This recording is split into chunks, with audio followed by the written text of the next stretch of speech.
Bem-vindos ao Pontos e Vistas, episódio 57. Quem diria, hein? Já foram vários programas com muitas personalidades importantes e relevantes do mundo jurídico. Para não ser diferente das nossas profundas reflexões sobre o direito e sobre a justiça, hoje nós vamos conversar com um grande nome, especialista em família e sucessões, mestre, pós-doutor em Direito Civil, doutor João Aguirre, para conversar um pouquinho sobre a formação do ser humano na carreira jurídica. Não tem nada mais importante do que a formação de um ser humano. Doutor João Aguirre, obrigado por aceitar o nosso convite. Seja bem-vindo. Eu que agradeço, um prazer enorme estar aqui, um prazer enorme estar com você, poder participar do Pontos e Vistas. A gente sempre acompanha e vê as suas entrevistas, os seus diálogos de altíssimo nível e muito relevantes para esse mundo jurídico, né? Que é o que a gente pensa e traduz, eu acho, que a nossa preocupação, né? O tema de hoje é um tema importante, do ensino jurídico, e vamos falar de questões que eu entendo que são absolutamente relevantes para o exercício da cidadania, né? Que eu acho que é o fundamental. O advogado trazendo essa possibilidade para que as pessoas possam exercer a cidadania, seus direitos fundamentais, e eu acho que esses são os pontos bastante relevantes. É uma honra estar aqui com você. A honra é nossa. Eu acho que o tema comporta aí, acho que precisava de um debate bem mais amplo. Eu vou tentar reunir aqui numa apertada síntese alguns pontos que eu entendo relevante representando a maior entidade civil, né, de representação civil do Brasil, que é a OAB. Um dos pontos... Bom, primeiro, digamos assim, um ponto macro. Todo mundo menciona que a gente tem muitas escolas de direito no Brasil. Que se a gente for comparar com os Estados Unidos, são muito poucas lá e aqui é um descalabro. No passado, a gente até pensou que a OAB pudesse ter um parecer interruptivo ou que o Ministério da Educação tivesse que acatar, por exemplo, se a gente fazer essa faculdade não pode abrir. Ele sempre foi opinativo, ou estou errado. Segundo, se a gente tivesse essa capacidade de dizer, ó, aquela escola tem que fechar, aquela escola tem que abrir, isso seria bom? E terceiro, a gente carece de um pouco de qualidade mesmo, de um modo geral, embora tenha muitas boas escolas. Nós temos aqui esse movimento que foi chamado de democratização do ensino, que ele tem, como tudo, né, o seu lado bom e o seu lado ruim. O lado bom, inegável, é que nós, com esse aumento do número de faculdades, a gente teve a possibilidade de fazer com que várias pessoas pudessem ingressar e ter acesso a uma carreira jurídica. O ensino jurídico foi difundido. Isso transformou também o ensino jurídico, a necessidade de criação de novos profissionais, professores, acadêmicos, etc. e tal. E isso foi muito importante. Eu sou mais velho que você, eu sou de uma época que as faculdades eram muito restritas. E o ensino jurídico ficava muito elitizado. Né? Você é mais velho? Quantos anos você tem? Eu estou com 56. Mas então eu estou com 53, então já acertei. Não muito. E o ensino jurídico ficava restrito a determinados nichos. Né? Com essa democratização, muitas pessoas conseguiram ter acesso ao ensino jurídico, conseguiram ter acesso à faculdade de Direito, e não só nos principais centros do país, mas a gente teve aí uma capilarização que foi bastante importante, e vários estados e municípios conseguiram ter esse acesso. Esse eu entendo que é o lado bom do aumento dos números de faculdades. Mas, obviamente, vem o lado ruim, que é o objeto das principais críticas, que é a perda da qualidade. E essa perda da qualidade, em alguns pontos, é absolutamente inegável. A gente vê que alguns cursos não oferecem a qualidade que deveriam. E aí a gente tem um papel muito importante da maior instituição, né, que é a OAB, que ela atua ativamente quando do credenciamento de uma faculdade de Direito, né, tem que passar pelo crivo da OAB, e também no desenvolvimento dessa faculdade tem as visitas da OAB e etc. e tal, e eu digo que ela faz isso de uma forma muito bem feita. E tem algo que é muito controvertido, mas que eu sempre reputei como bastante importante, que é o exame de ordem. Que o exame de ordem faz uma peneira ali, mas aí um filtro. Desculpa te interromper, só para a gente bater papo mesmo, o exame de ordem ele deságua toda essa insatisfação. Eu não estou querendo fazer um discurso elitista, até porque eu não o tenho. Penso que eu não tenho. Não tem. Pessoa que assiste pode dizer, não, você é elitista sim.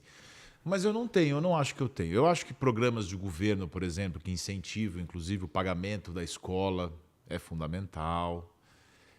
Eu acho que toda a política de ascensão ela é importante, né? Não só econômica, mas racial principalmente. Principalmente. As políticas afirmativas. Isso é tudo muito bom. A palavra que eu esqueci de usar é vinculativo. Parecer, para mim, a OAB tinha que ter um parecer vinculativo. Se a OAB disser que abre, abre. Se a OAB disser que fecha, fecha.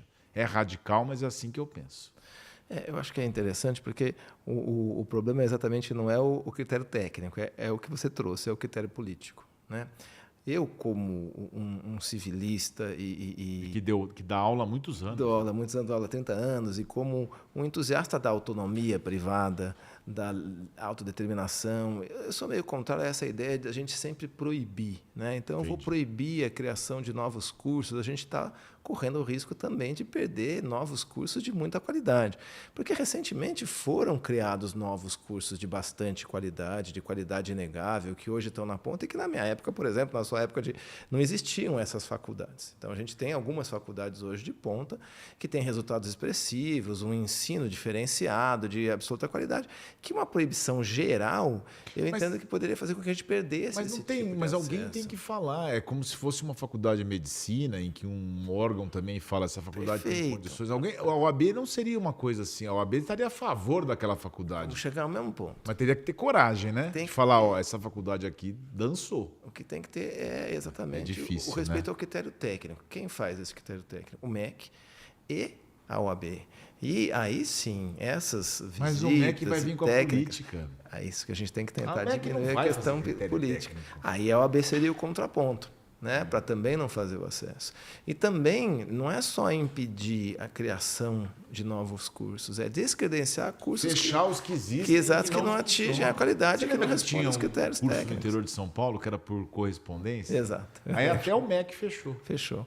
Então isso tem que acontecer. O MEC faz um trabalho bastante rigoroso de fiscalização e etc. Mas daí entra também o direito ao exercício de uma atividade empresarial, o judiciário, não vamos fechar. Tem um interesse público, um interesse social, porque para fechar um curso desse, nós temos alunos, e daí nós temos alunos que têm o quê? Que tem uma matrícula, eu tenho uma responsabilidade pelos próximos 5 anos, né? Porque tem um aluno que está entrando agora, daí determina o fechamento, esse aluno não pode ficar sem um curso. Como é que nós vamos fazer para outros cursos absorverem? É por isso que é melhor não deixar abrir do que fechar. Mas tem que ter os dois. Eu acho que em alguns casos não atingiu, porque às vezes abre, responde aos critérios técnicos, e só se responde aos critérios técnicos para conseguir a licença para o curso. E depois você tem também, você falou do exame de ordem, né? Aí você tem o quê? 2 milhões de bacharel? Que às vezes não passa no exame, aí aumenta a pressão para acabar com o nosso exame de ordem, na Câmara e no Senado, você vê que tem muitos. Para que serve o exame? É para fazer essa peneira. Exatamente, para fazer esse filtro. Mas essa peneira fica cada vez mais pressionada, né? Mas ela é um filtro necessário para a qualidade. Totalmente. Eu entendo, inclusive. Quanto mais gente que sai de faculdade e não sabe o que é dolo ou não sabe o que é fato gerador, se bem que eu também não sei muito, porque eu sou criminalista, não sou tributário, mas não sabe algum princípio de direito civil, aí a gente fica, né, com as mãos atadas na OAB. Fica. Mas eu acho que mesmo assim, né? Vale, porque eu sou até entusiasta de que esse exame seja feito para outras profissões. Por exemplo, um médico, né? Se ele não sair com o conhecimento mínimo, como é que a gente fica com a segurança da população que vai ser atendida por esse médico em hospitais públicos e etc? Eu sempre falo assim, porque eu acho assim, a gente, como a gente não é político partidário, então a gente não resolve todos os problemas e não tem vergonha de dizer não sei. Eu não sei nada sobre medicina, tem residência. Estou preocupado com a carreira de um dos pilares de formação de Estado da República, da única profissão, no caso advocacia, Ministério Público e juiz, que tem lugar na Constituição Federal. Médico não tem, engenheiro não tem, economista, com todo o respeito a essas profissões maravilhosas. E eu acho que esse alicerce do Estado Democrático de Direito, ele precisa ter uma sofisticação em termos de formação da faculdade, mais ou menos doer quem doer. É uma revolução. E toda revolução vai ter, digamos assim, pessoas insatisfeitas. Nós temos que prezar pela qualidade do ensino jurídico, efetivamente, pela formação de bons profissionais, sejam os advogados, sejam aqueles que vão prestar concurso, etc., e efetivamente fazer uma fiscalização, um filtro mais adequado para que essa qualidade seja atingida. O aumento do número de faculdades em algum momento foi interessante para permitir a democratização, permitir um acesso de pessoas que não tinham essas condições. Nós temos um país que tem uma desigualdade social muito grande. Pesar isso também, nós temos que pesar isso. Tem a questão, como você mesmo disse, das ações afirmativas, né? Porque tem pessoas que, por um registro histórico, não têm os mesmos acessos que nós temos, né? E a gente precisa, a população e o ordenamento jurídico e o Estado precisa permitir que elas tenham esse tipo de acesso. Mas a nossa proteção, ela tem que ser ampla, porque a gente também tem que dar proteção para essa pessoa, não fazer um curso e ser enganada. Né? Exato. Pagar 5 anos de mensalidade e depois não conseguir te dar passar no exame da ordem. É por isso que você dá aula onde? Deu aula há muitos anos? Eu dou aula há muitos anos na Mackenzie, na Faculdade de Direito. Aqui, eu sou formado pelo Mackenzie. Você é Mackenzie. Você dá aula do que lá? Dou aula de Direito Civil, Direito de Família, Sessões, dá aula parte geral. Eu estou há 10 anos no Mackenzie, 11 anos no Mackenzie agora. Eu fiz 30 anos de formado. 30 anos, esse ano. Maravilha. Então eu não te peguei. Não. Você é bravo como professor? Não, sou tranquilo. Estou muito bem com os alunos. Mas como é que você lida com a parte disciplinar? Porque o aluno tem que estar... Dizem que o professor que não é bravo, que não é forte, que não dá nota baixa, ele não é bom professor. Eu sei porque eu dei aula um tempo na FAAP. E eu achava que eu era uma lástima como parte pedagógica. E eu não reprovava ninguém. Eu não entendo assim, eu entendo que tem vários tipos de... Aí me falaram assim, você não vai ser bom professor. eu entendo que a docência ela é muito ampla e ela acolhe vários tipos de métodos de ensino. O seu é mais brando. O meu é mais brando. Eu tenho um contato, então presta atenção, tem os resultados muito bons. Você não está nem aí? Não, eu estou. Você chama atenção? Primeira aula eu falo assim, se usar celular... Tem uma coisa que eu não consigo admitir, você ficar usando o celular no meio da minha aula. Você não é tão brando assim. Não, mas eu falo, se não quiser assistir minha aula... Eu sou brando. Primeira aula eu ponho para fora quem tiver Não, eu não ponho para fora. Eu nunca ponho o aluno para fora. A gente vai pelo diálogo. Eu sempre prefiro ir pelo diálogo e as coisas têm dado muito certo. Mas tem alguns limites que têm que ser seguidos, obviamente, né? De respeito, hierarquia. Isso tem que ser efetivamente seguido. Tem que se impor, né? Eu acho que essa aqui é a grande lição de pedagogia. Aliás, o pessoal fala muito isso. Já quero falar sobre a grade curricular, mas o pessoal também, outra grande pergunta macro, assim, porque nada substitui a família. A escola não pode substituir a família. É claro que não, mas a escola, pelo menos, vai somar, né? Em algum momento. É que hoje a gente está vivendo muito egoísmo, as pessoas que nem enxergam o professor com tanto respeito. Tem essa discussão também, né? Tem. Dizem que no Japão, o único cidadão que não tem que se curvar ao imperador, embora o imperador seja um negócio para lá de cafona, né? Até antidemocrático. Mas dizem no Japão que é o professor. Nem sei se é verdade exatamente isso, mas eu já li isso. Aqui no Brasil, o professor também tem dificuldade, né? De identidade. Acho que tudo está mais difícil. Muito, muito. A carreira de docente no Brasil não tem a mesma relevância do que em outros estados, em que as pessoas conseguem ter uma carreira docente, são respeitados, etc. E tal. Não digo isso pela minha universidade, porque a minha universidade ela é uma exceção. Sim, a Mackenzie é uma das melhores do Brasil e do mundo. Mackenzie é sensacional. Mackenzie, a gente tem o reconhecimento e estamos aqui numa situação que é efetivamente fantástica. Mas a gente vê, e o perfil do corpo discente mudou bastante com o passar do tempo, né? A gente tem até um meme lá... O corpo discente, vai que alguém que está assistindo e não seja aluno de direito, corpo discente são os alunos. Docente é o professor. Tem aquela historinha de que na década de 90, quando a gente estudou, década de 80, 90, se a gente tirasse nota alta, o pai ia lá, o professor chamava o pai e o pai dava bronca no aluno. Agora o pai não. Tirou nota baixa, o pai vai lá e dá bronca no professor. Né? Quando não bate, né? E tem esse problema. Então, a questão da relação do professor-aluno, ela mudou. Né? Os professores têm que se adequar também, tem um conflito geracional bastante grande. As redes sociais. Também não pode ser igual o nosso, né? Não pode ser igual que era antes. Tipo, cala a boca. Não dá. Né? Exato, xingar e etc. Não dá para fazer, né? Os tempos mudaram e a gente tem que se adaptar aos novos tempos, que são bastante interessantes, que tem essa questão de respeito também ao aluno, de políticas afirmativas e tudo isso. A gente tem que estar antenado com isso e a gente tem que evoluir também. Olha, tá muito bom o papo aqui com o Dr. João Aguirre. A gente vai fazer um intervalo e já voltamos. Vamos falar de grade curricular, soft skills.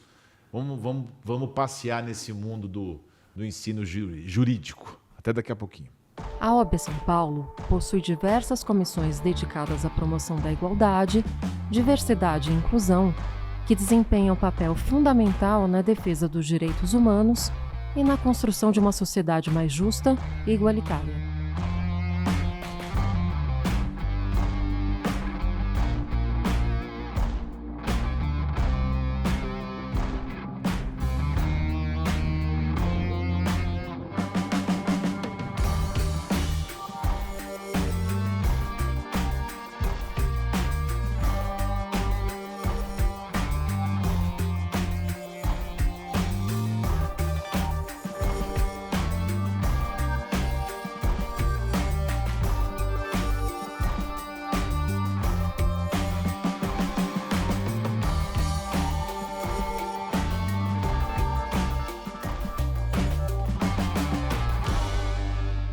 Voltamos a apresentar o Pontos e Vistas, que conversa hoje com o Dr. João Aguirre, especialista em famílias e sucessões, mestre, pós-doutor, mas também tem uma boa, justamente por ter todos esses títulos e lecionar tantos anos, também é especialista em ensino jurídico. E eu prometi, antes do intervalo, que a gente ia falar um pouco sobre as novidades tecnológicas, as tecnologias, Legaltech, jurometria, IA. Você tem usado tudo isso? Como é que está isso inserido no mundo jurídico hoje, no ensino? Então, eu acho que a gente precisa ter uma preocupação maior com isso. Os cursos estão começando a se preocupar, porque eu vou dar um clichê aqui, mas esse inequivocamente é o futuro. Não dá para a gente pensar hoje... Já é até um presente. Já é um presente. Não dá para hoje pensar no ensino jurídico sem, por exemplo, falar em inteligência artificial. Né? Os próprios tribunais já estão usando a inteligência artificial, né? em algumas situações. Os advogados têm que estar preparados para isso. Eu tenho dado até um curso sobre inteligência artificial, algumas palestras, né? Não um curso, mas algumas palestras sobre inteligência artificial, dizendo o seguinte, que não dá para a gente fechar os olhos para esse tipo de inovação. Né? Vai ser aquela pessoa que apostou contra o computador e continuou com a máquina de escrever e acabou perdendo todo o seu negócio porque continuou com a máquina de escrever. Né? Eu dou até o exemplo da Kodak. A Kodak era a maior empresa que trabalhava com filmes e máquinas fotográficas. Foi dentro da Kodak que foi criada a máquina digital. Eles não acreditaram na máquina digital, achavam que aquilo não ia dar futuro, porque eles ganhavam muito dinheiro vendendo filmes e acabaram sendo comidos pela revolução tecnológica. Né? Hoje ninguém fala em máquina fotográfica, a gente tem nosso smartphone.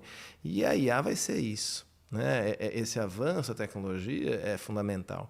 Então, os docentes, os professores têm que estar preparados para isso, têm que mudar a sua forma de ensino e os alunos também. E a gente está no meio de um momento muito interessante porque... É transição. É a transição. Embora seja presente, é uma transição. É uma transição. E o aluno mudou.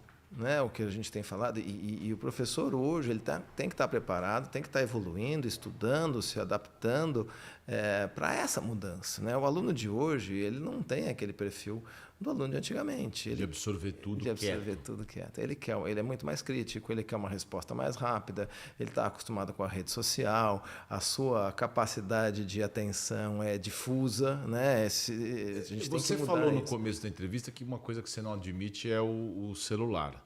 Na minha época que eu dei aula, em 2008, às vezes alguns alunos ficavam com o laptop, não tinha tudo isso.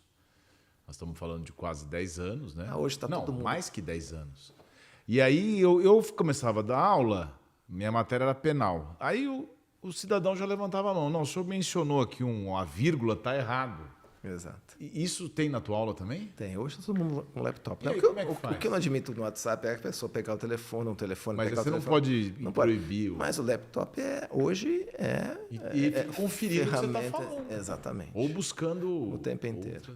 Eu dava aula de curso preparatório para concurso também, e era interessante. A gente tinha que, antes de entrar, isso está cada vez pior, antes de entrar na aula, porque o aluno que está preparando para o concurso, ele está antenado, ele está ligado. Está estudando mais que você. E ele está testando o professor. Então, você entra na aula, você tem que olhar, porque já teve caso de professor que entrou na aula e falou, olha, entendimento da STJ. Não, professor, saiu agora uma decisão da STJ, o entendimento não é mais esse. Gente, às vezes eu saía de aula, eu saía assim mais acabado que um júri. Extenuado, né? Porque assim, era uma coisa assim que parece um desafio, porque a pessoa tem um que estuda mais, um que não estuda nada, um que não presta atenção. Exato. E às vezes tem um aluno ali que você sabe que você está olhando até para ele, né? Exato. E ele vai te cobrar. Aí de você se não souber. Mas esse aluno de hoje, ele tem um foco de atenção diferenciado. Ele quer uma informação que seja mais visual, então a gente tem que pensar no visual law, né? no design. As próprias... Visual law. As próprias... Que é o visual da lei. Da lei, mas não dessa forma de fazer um desenho na petição inicial, não é isso.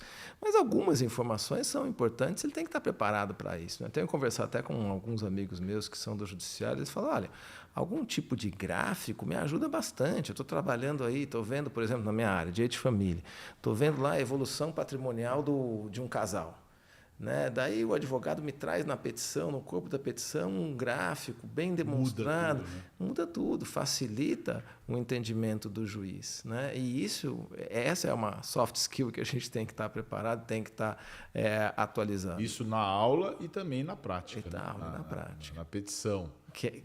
Não só esquematizado, mas às vezes até mesmo de forma digital, algum tipo de apresentação. Exato. Uma apresentação com animação. Mas tem limitações aí. Tem limitações, também, né? porque os tribunais também não querem, né? A gente tem que... É esse momento de transição. Esquemático é complicado também. Complicado. Se você coloca, por exemplo, uma coisa... Teve um advogado que, inclusive, processado por falta ética, porque ele fez uma charge, né? Isso. Bolou e era um pouco brincalhona demais. Foi processado, teve representação, mas ele também etc. Aí ele passou. Eu acho que ele passou ou é exagero da OAB para aceitar? Sei, eu não vi a Você não lembra, né? Eu não lembro se ele passou. Né? Não vamos nos comprometer. Exato. Agora, a inteligência artificial também traz problemas, né? Porque ela erra muito. Né? E nós temos agora decisões do Superior Tribunal de Justiça, decisões dos tribunais, responsabilizando o advogado que está juntando está transcrevendo uma decisão de um tribunal que não é verdadeira. Às vezes ele pegou lá na inteligência artificial, porque a inteligência artificial cria isso, de acordo com o entendimento. A gente tem que, então fica aí para os alunos, fica para os nossos colegas, a gente tem que fazer a necessária conferência da veracidade daquela informação, porque a inteligência artificial traz esse tipo de problema. Então, quando for um site de busca e etc., porque os tribunais agora estão fazendo essa conferência. Olha, esse acórdão não existe. Isso teve recentemente, inclusive uma condenação. Condenação, exatamente. Cujo ator, o principal advogado, eu sempre falo que o principal ator de um processo é o advogado. Ou advogada. Ele teria juntado, e aí precisa ver o dolo específico, né, dele ter realmente manipulado uma jurisprudência. E não foi uma só. E estão responsabilizando. Estão responsabilizando, que ele fraudou a jurisprudência. Exato. Aí pode dizer que também foi um erro, não sei. Aí eu não conheço também os detalhes. Né? Então, o importante hoje... Mas ele disse que pegou na IA, né? O importante hoje é pegou pegar na IA, essa pesquisa... Desculpa, IA mas se você mal informada. Se você testar a IA, você vai começar a testar a IA e etc. Porque ela vai treinando também. E tem várias respostas que são equivocadas, tem várias respostas que não são corretas, absolutamente corretas. Né? Por isso que a gente não pode acreditar cegamente. Eu sempre falo, a IA é uma ferramenta. Ela não vai substituir o profissional. A gente briga muito aqui na OAB, e com razão, contra os pedidos de gravação para sustentação oral, que o Supremo validou e que tem tribunais que querem também, porque a gente primeiro não sabe se o desembargador vai ouvir. Exatamente. Nem quando vai ouvir, como vai ouvir e se vai ouvir, e perde a temporalidade, aquela coisa do imediatismo de você poder estar lá numa audiência e falar, pela ordem, o senhor não está nem entendendo o que eu estou falando. Então. Será que no futuro nós vamos ter também o IA? Então, vou mandar meu IA lá fazer uma sustentação. Mando um computador. Tal. Teve um advogado que fez isso. Saiu aí outro dia nas redes sociais verdade. que ele fez falou isso, assim, né? Deram a palavra para ele falou, doutor, eu vou fazer por IA. No começo eles aceitaram, aí caiu a ficha. Caiu a ficha que era, né? Eles não entenderam. Acho que eles não prestam muita atenção em advogado. Mas não entenderam mais que muito o que ele ia fazer. Eu também ficaria surpreso, né? O sujeito está trazendo... Aí começou a falar, o cara, não pode. Não pode, né? Aí não dá. Mas Mas por que não pode, né? O advogado não pode inventar moda, mas o judiciário pode, né? Eu acho que tem alguns limites, né? O uso da tecnologia. O que eu falo, é uma ferramenta, não dá para a gente confiar plenamente. Eu não tenho medo da tecnologia. A tecnologia tem que ser um aliado, mas ela não vai nos substituir. Não vai. A gente tem que estudar, né? Você sabe que eu tava fazendo um júri esses dias, aí tinha uma madeira ali que tinha um peso. Aí o promotor trouxe um software, ele abriu ali. Eu trouxe umas apostilas. Isso. Eu levo para os jurados as apostilas. Eu falei, eu sou mais velho, falei assim e tal. Entregou. É um pouco também da comunicação, da estratégia. Perfeito. Todo advogado deve ter. Eu só tenho essa. Só que aí ele começou a falar do peso e tal. O que eu fiz na hora? Eu derrubei o pedaço de madeira para fazer o barulho e também para mostrar o peso. E derrubei uma cadeira para mostrar também. Então, eu acho que é complemento, né? Exato. Aí o jurado falou, nossa, mas realmente fez o barulho e tal. Eu acho que o complemento entre os dois, né? A tecnologia e a inteligência emocional. O que mais? Que outras habilidades o advogado e a advogada precisa desenvolver? Comunicação. A gente chama de soft skills, né? Soft skills. É um americanismo, né? Um americanismo. Você lembra que tem um deputado uma vez que queria proibir palavras estrangeiras? Como é que bobagem faz? também. Bobagem, né? Não dá. O mundo tá todo... mas não usam português lá. Ué, mas vamos lutar para usar, ué. E a nossa língua é toda repleta de influências de várias línguas. Porque a língua é viva, né? É mutante. Então, a gente tem palavras expressões que têm origem francesa, abajur, por exemplo, inglesa, japonesa. Então, mas aí aquela coisa também de não podemos ser colonizados. São os radicalismos, né? Eu acho mas e aí, os soft skills, habilidades? Olha, eu acho que as faculdades elas estão focando nisso? Eu tenho visto mudanças nas grades. Você, por exemplo, é questionado sobre a questão de alguma forma, porque o professor também não aceita, né? Se vier conversar, olha, você precisa ter uma abordagem um pouco mais humana. Somos outras formas de educação, uma educação colaborativa, uma educação voltada para a tecnologia. A gente tem sido, as grades têm mudado de acordo com as demandas também, tem entrado novos conteúdos, esse balanceamento que eu entendo que é importante entre o teórico e o prático é muito, muito relevante, né? Porque essa é uma crítica que se faz. Que o aluno sai muito com a teoria. Né? Sai muito com a teoria, não sai com a prática.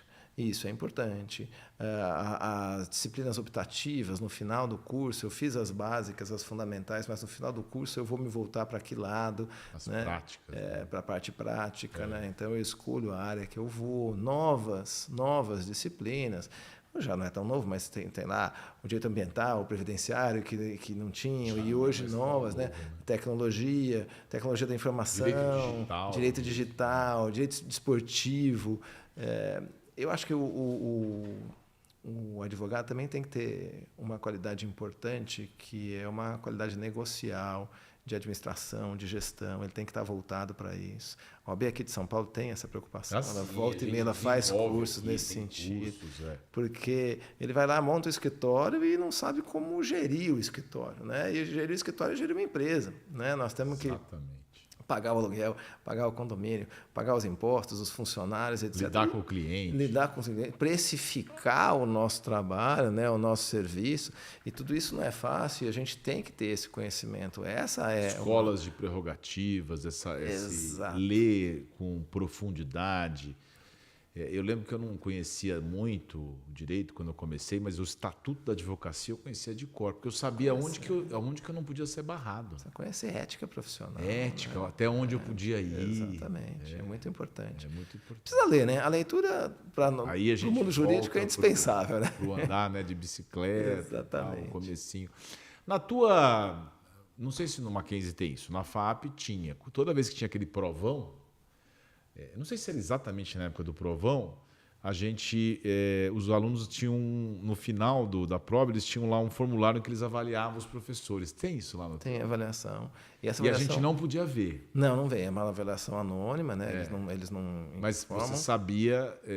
Mas é importante, tem alguns pontos que definem algumas competências que são importantes para o corpo docente. É muito interessante isso no Mackenzie. Eles definem ali, olha, o professor fez isso, apresentou, por exemplo, plano de estudo no começo das aulas, ele está usando uma tecnologia interativa, ele tem algum tipo de discussão. Mas sempre tinha um campo lá para você poder mencionar o professor. Tem também. Eu tinha uma inveja, João, porque assim, eu via lá uns elogios rasgados para uns professores e eu não tinha para mim. Acho que tinha. Não tinha. Eu não sou propriamente um professor de direito e tal, mas muitos me falaram porque eu não era bravo. Eu sou bravo com o juiz e promotor, mas com o aluno eu não conseguia emplacar o lado pedagógico, sabe? Sei. O lado disciplinar. Mas eu acho que o fato de ser bravo não é uma resposta. Não é uma coisa boa, eu não sou um professor bravo. Nem com o juiz e com o promotor. Tipo já me falaram. Agora, deixa eu te falar uma coisa. Você que é um catedrático aí, essa evolução, a gente está falando já é futuro, né? Uhum. Você está falando de uma série de outras coisas. Nós estamos falando daqui 5, 10. Se a gente projetar mais para o futuro ainda, o ensino vai continuar nesses moldes, assim, tudo presencial, a escola. O Mackenzie, aquele prédio ali que dá para Maria Antônia, é o prédio que de leito lindo, ainda. Né? Ou acho que vai ter grandes mudanças nesse aspecto? Eu acho que não, né? Ainda é importante cultivar esse ambiente. Isso. Eu entendo que a vida acadêmica é muito importante, né? A vida universitária e etc.